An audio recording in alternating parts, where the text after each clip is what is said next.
में एक फ़कीर बाबा थे और वहाँ के लोगों का मानना था कि जब गांव में सूखे की स्थिति होती है तो उस फ़कीर बाबा के नाचने से बारिश हो जाती है।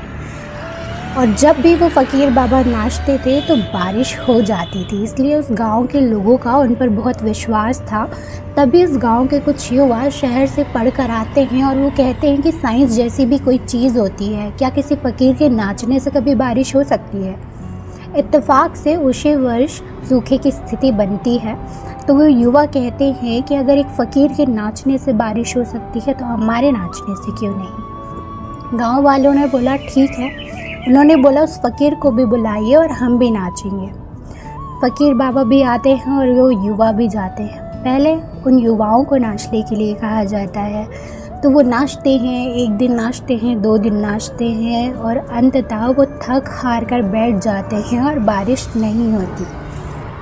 तब वो कहते हैं कि अब फ़कीर बाबा को नचवाइए। तब फ़कीर बाबा नाचते हैं, 1 दिन नाचते हैं, 2 दिन नाचते हैं, 3 दिन नाचते हैं। ऐसे ही वो हफ्तों भर कंटिन्यू नाचते रहते हैं और एक दिन बारिश हो जाती है। वो युवा भौचक्के रह जाते हैं और वो फ़कीर बाबा से पूछते हैं कि आपके नाचने से बारिश कैसे हो सकती है, कोई सीक्रेट है क्या।